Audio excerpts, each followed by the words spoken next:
Folks, stop wasting money on renovations. I'll get into that and then the latest home prices and insights for York Region for week ending February 28, 2024.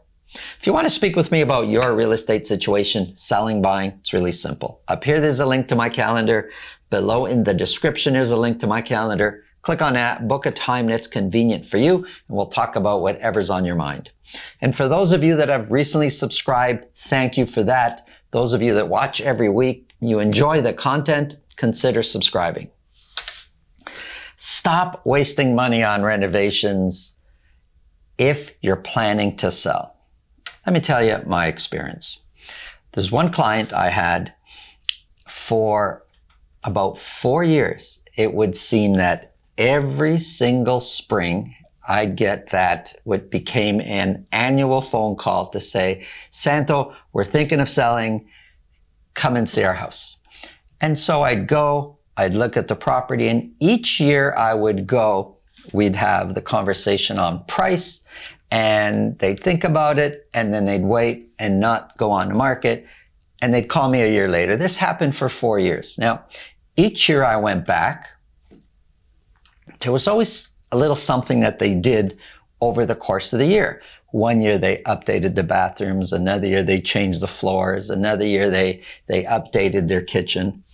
The last time I went back there, which was recently, the whole backyard was transformed. Now this was a big house, over 3,500 square feet. The backyard, the lot was big, beautiful, but the backyard was pretty plain up until now. They had installed a pool, a cabana, an outdoor kitchen, all landscaped. It was beautiful. So I was like, wow. And they were so proud to show me what they did in their backyard. And I was there because they're, again, thinking of selling. It's springtime, and it was an annual thing for, we were joking about it, that it's the annual phone call to get Santo to come and visit. And I'm looking at this thing, and this is gorgeous. What a great backyard. And they're like asking me, is this going to help us with the sale? I said, for sure this is going to help you with the sale. Let's go back in the house and talk about numbers.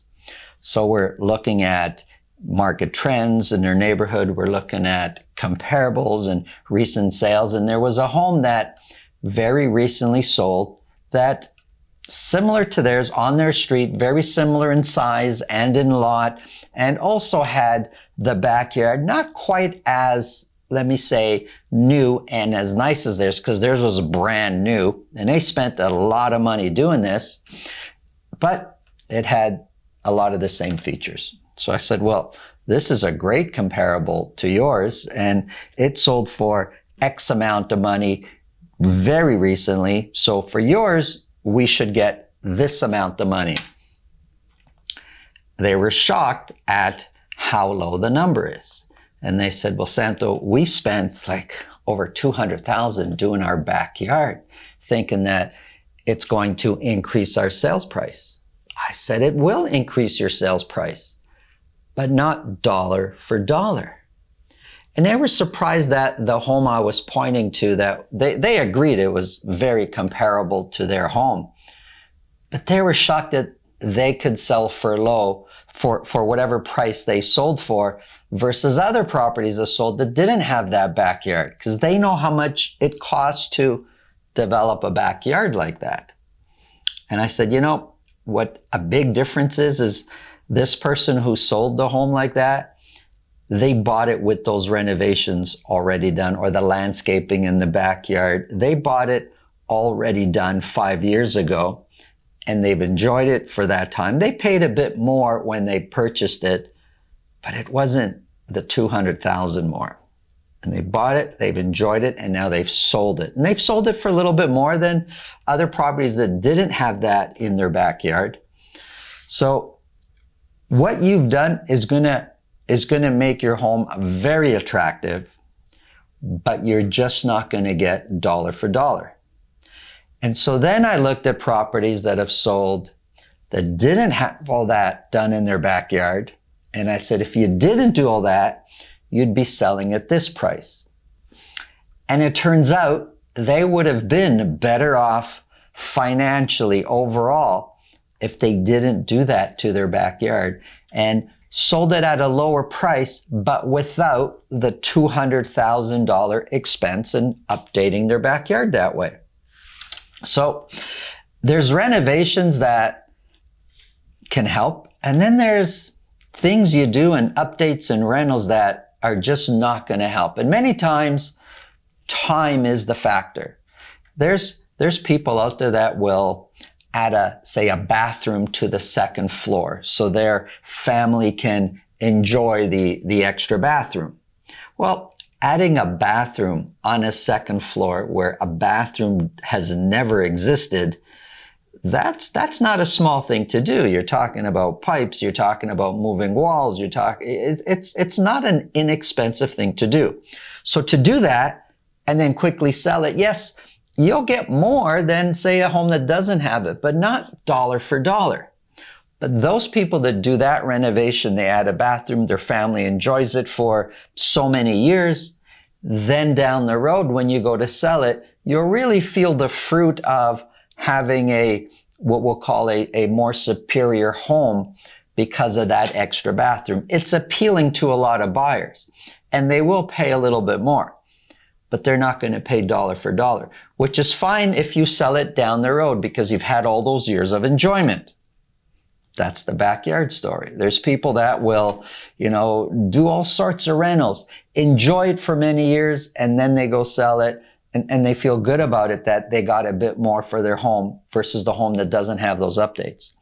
But too many times, the sellers that do a major reno just to sell their home, they're not getting dollar for dollar. And many times, if you do the math, you'll find it was probably better just to paint the walls, clean the homes, do some cosmetic type of fixes, and let somebody else spend the money on the renos, somebody that's going to live there for a while, and they're going to enjoy what you're doing, what they've done there. So be careful about spending a ton of money just to sell your home. Often you're not going to get the money back. If you feel this video can help somebody you know, please pass it along. If you get value from what we're talking about, subscribe. Now, let's get into the numbers.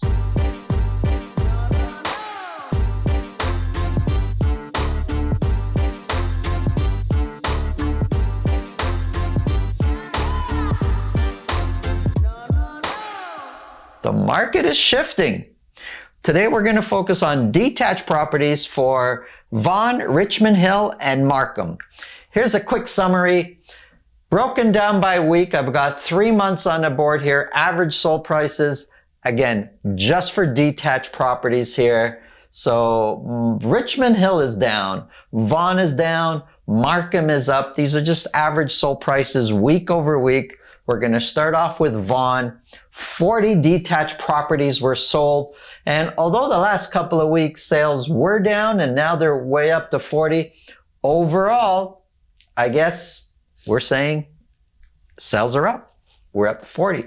9 of those properties sold at $2 million or more.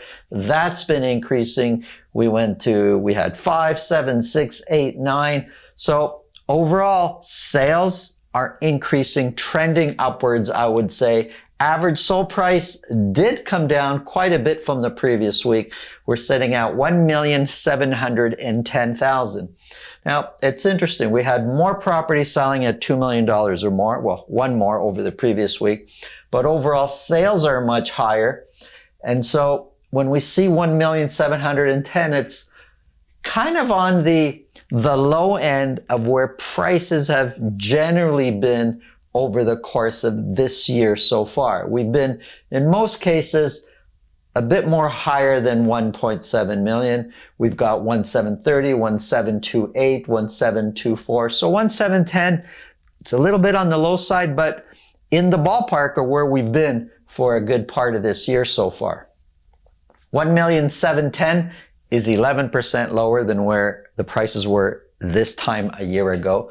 The median price of $1,550,000, that's 14% lower. And the median price over the last few weeks has overall been trending down. 40 were sold. Now, for a good part of this year, we've been selling more than what the sales were over the first few months versus last year. And 45% of those 40, almost half, close to half, sold at list price or more. Listings, we're listing much more than what we listed that last year at this time. Active listings are trending up, not by a lot, but there's more and more properties available, more detached properties available for sale. And months of inventory, I drew two lines here. One of them kind of follows where months of inventory has been heading, and the straight line is kind of overall from beginning of the year to now.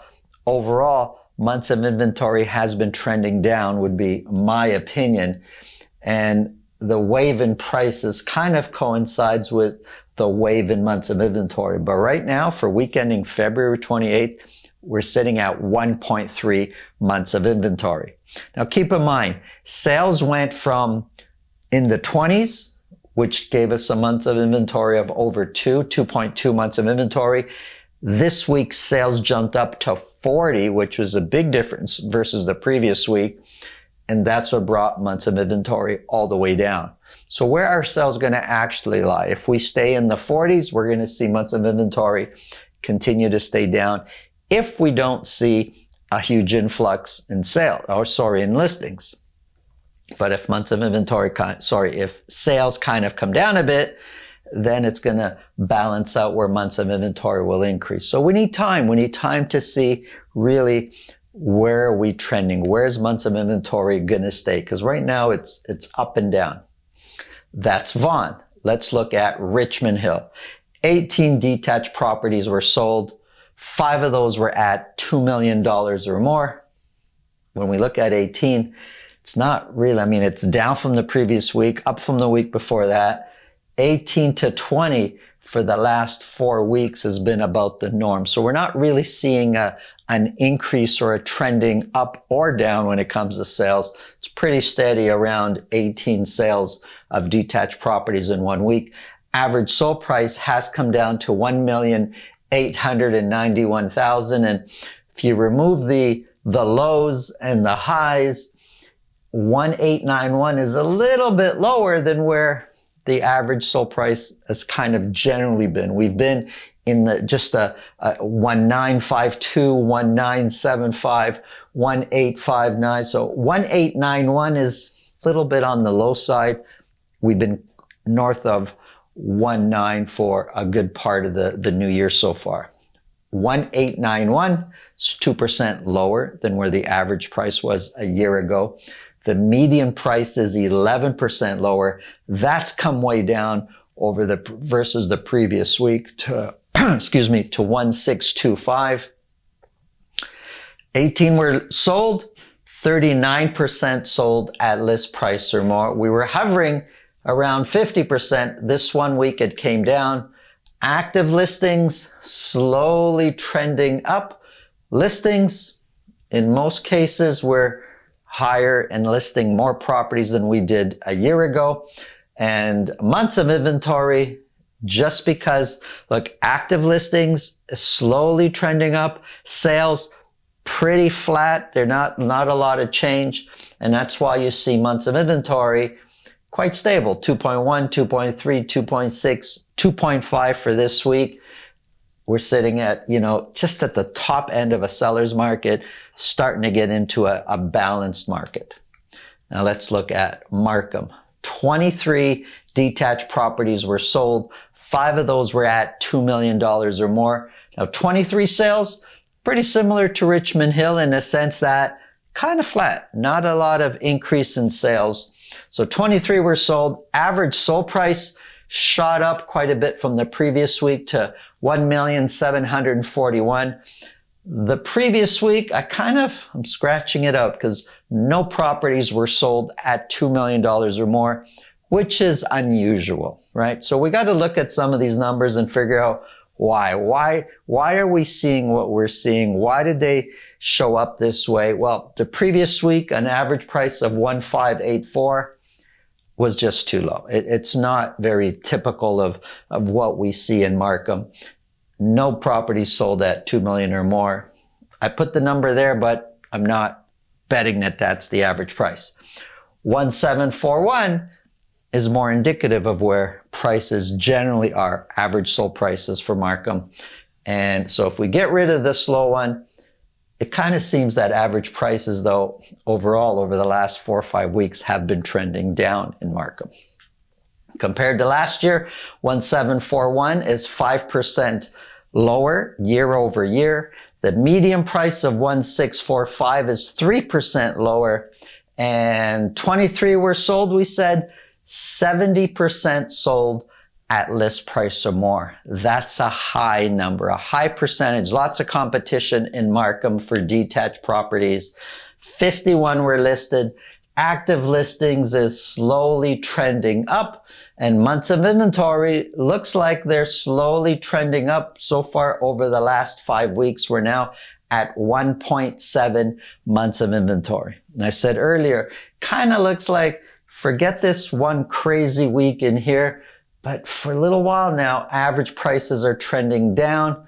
Well, it kind of falls in line with months of inventory is trending up.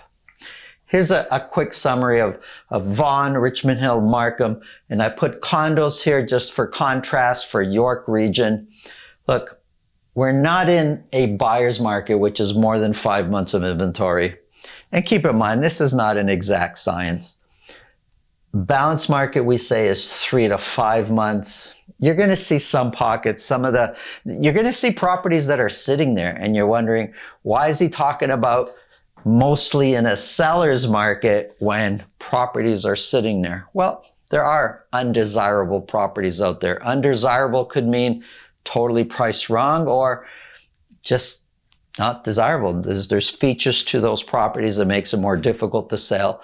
And in combination with price, the sellers are kind of stuck with their price. So the properties are going to sit there. But a property that's marketed properly, priced properly, they're going pretty quick. It is pretty much a seller's market in most areas right now for detached properties, especially most areas in Vaughan, Richmond Hill, and Markham. But every now and then, certain pockets, you're going to experience a little bit of a balanced market. Thanks for watching. Have an awesome day.